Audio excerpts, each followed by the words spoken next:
नमस्कार।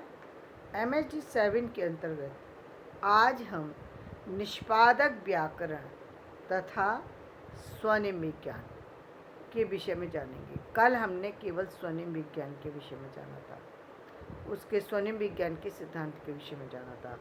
आज हम जानेंगे निष्पादक व्याकरण तथा स्वनिम विज्ञान। तो देखिए, परंपरागत स्वनिम विज्ञान जिसके अंतर्गत स्वनिम एवं समस्वनों का विश्लेषण अध्ययन प्रमुख विषय था, भाषा विज्ञान के संरचनावादी संप्रदाय के सिद्धांतों से प्रभावित था। कौन से सिद्धांतों से प्रभावित था? जो संरचनावादी संप्रदाय बनाया गया था, उसके जो सिद्धांत बनाए गए थे उनसे प्रभावित था। संरचनावादी संप्रदाय के भाषाविद ये मानते थे कि प्रत्येक भाषा की अपनी विशिष्टता होती है और उसकी संरचना भी विशिष्ट होती है। आगे चलकर विचारधारा में परिवर्तन आया। अमेरिका में एक बड़े ही प्रसिद्ध भाषाविद का उदय हुआ और इनका नाम क्या था? चॉम्स्की। चॉम्स्की ने इस पर प्रश्न चिन्ह लगा दिए। चॉम्स्की के अनुसार भाषा की दो संरचनाएं होती हैं, एक बाह्य संरचना और एक आंतरिक संरचना। जैसा कि मैंने आपको स्टार्टिंग में बताया था, बाकी उसके अंतर्गत बताया था, स्टार्टिंग ही जब करी तभी बताया था कि बाह्य संरचना और आंतरिक संरचना। व्यक्ति कुछ बातें बोलने से पहले सोच लेता है, वो आंतरिक संरचना आपके माइंड में चल रही है, और बाह्य संरचना वो है जो आप सामने बोल रहे हैं। लेकिन जो आप बोल रहे हैं वो सब आपकी आंतरिक सोच का परिणाम है जो सामने व्यक्त हो रहा है। इसी आंतरिक रूप को चॉम्स्की के आंतरिक संरचना, डीप स्ट्रक्चर कहा जाता है। आंतरिक संरचना को इसको क्या कहा जाता है? इसको कहा जाता है आंतरिक संरचना। आंतरिक संरचना को बाह्य संरचना में परिवर्तित करने वाले कुछ नियम होते हैं और जिनको चॉम्स्की के रूपांतरण नियम कहा जाता है। बच्चा भाषा सीखते समय अपनी भाषा के समस्त वाक्यों को नहीं सीखता, बल्कि भाषा के जो कुछ सीमित नियम होते हैं उनके आधार पर वो वाक्यों की रचना करना शुरू कर देता है। मानव शिशु में ये जन्मजात क्षमता होती है। ये जन्मजात क्षमता क्या होती है मानव शिशु में? कि वो सबसे ज़्यादा उसकी ऑब्जर्विंग पावर जो है वो सबसे ज़्यादा होती है। ग्रास्पिंग पावर और ऑब्जर्विंग पावर दोनों बहुत ज़्यादा होती है, क्योंकि बच्चे का जो वो है कंसंट्रेशन लेवल वो बहुत हाई होता है। वो सिर्फ एक ही आवाज़ सुन रहा होता है, किसी और चीज़ का प्रभाव उसके ऊपर नहीं होता है। इसीलिए कहते हैं जो पेरेंट्स कहते हैं ना, बहुत से बच्चे तो गर्भ में ही बहुत सी चीज़ों को सुन लेते हैं। अभिमन्यु ने जो है वो चक्र के बारे में उसी में सीख लिया, और बहुत सारे बच्चे आप देखिए कि बहुत सारी चीज़ों का उनके ऊपर प्रभाव होता है। तो वो कैसे सीखते हैं?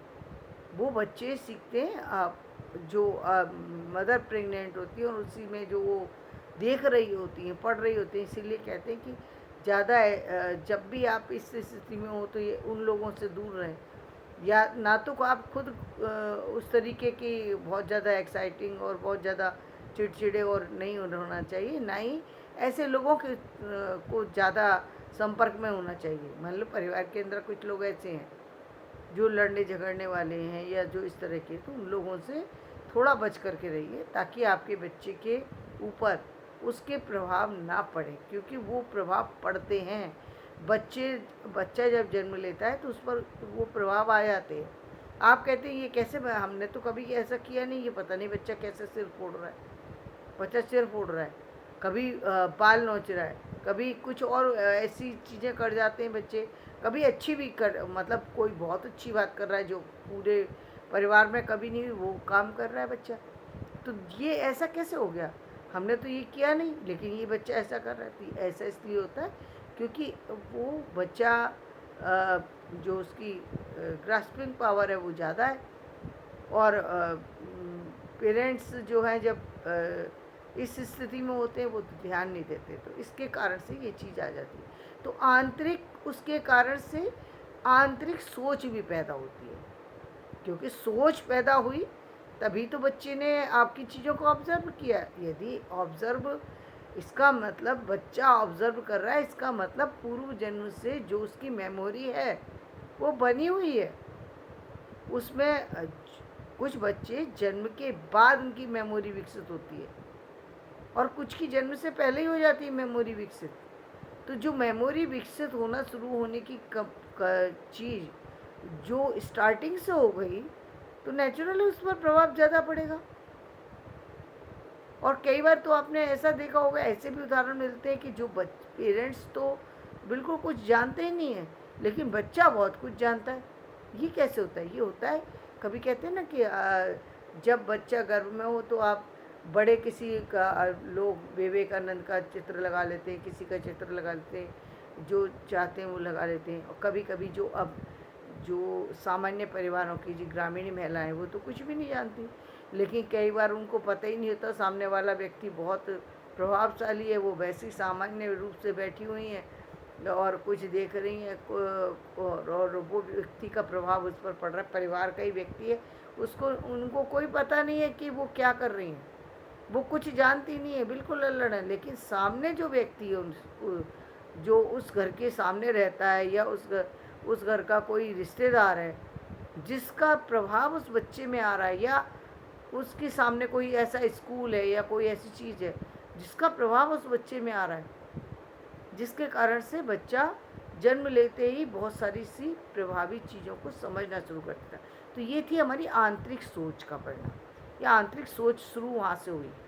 अब किसी की ज़्यादा विकसित हुई, किसी की कम हुई, लेकिन विकसित हुई सोच तभी उसने सोचना शुरू किया और फिर बाहर जो कुछ भी बोला या जो कुछ भी उसने अभिव्यक्ति दी, चाहे वो मुंह का अभिव्यक्ति थी यानी अंगों के द्वारा वो अभिव्यक्ति थी, या बोलने के द्वारा वो अभिव्यक्ति कब दी?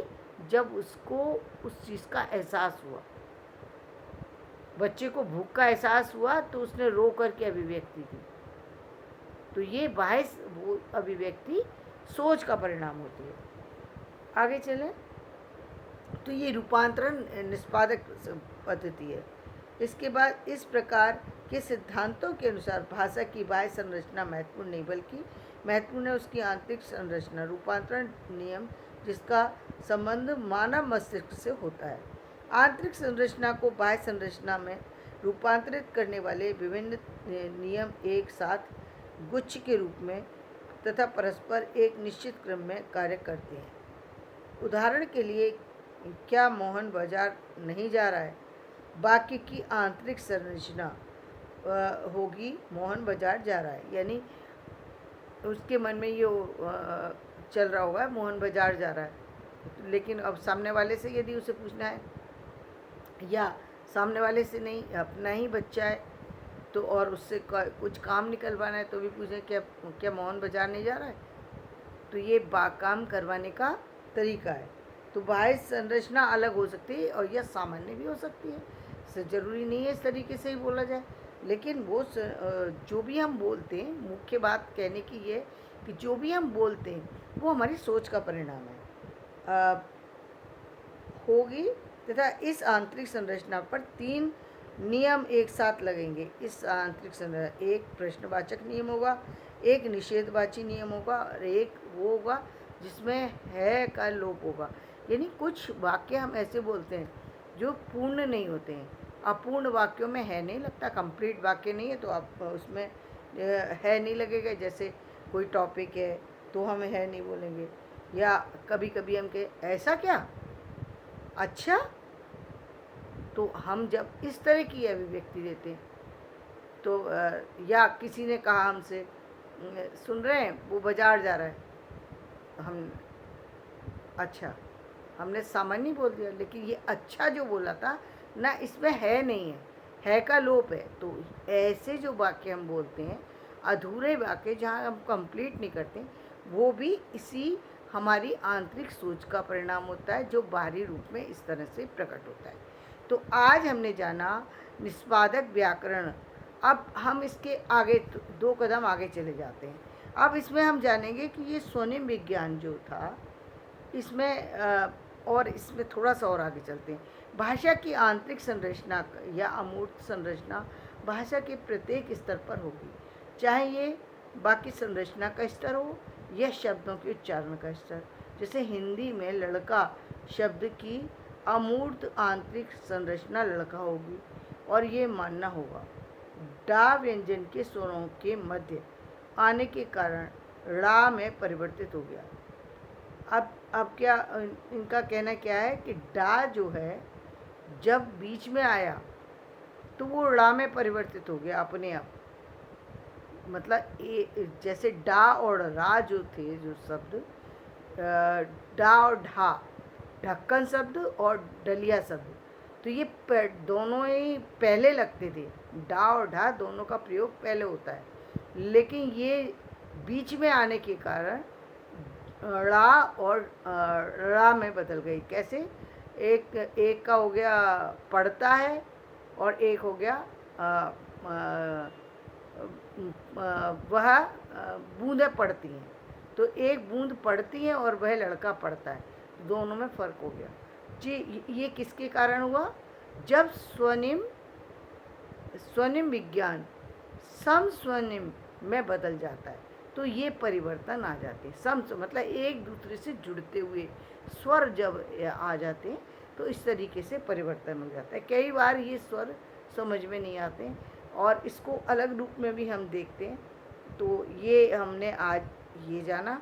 अब हम कल जो हम बात करेंगे वो अभिव्यक्ति के विभिन्न स्तर एवं निष्पादक स्वनिम विज्ञान के बारे में बात करेंगे। धन्यवाद। मेरा वीडियो पसंद आए तो इसे लाइक करें, शेयर करें और सब्सक्राइब करें।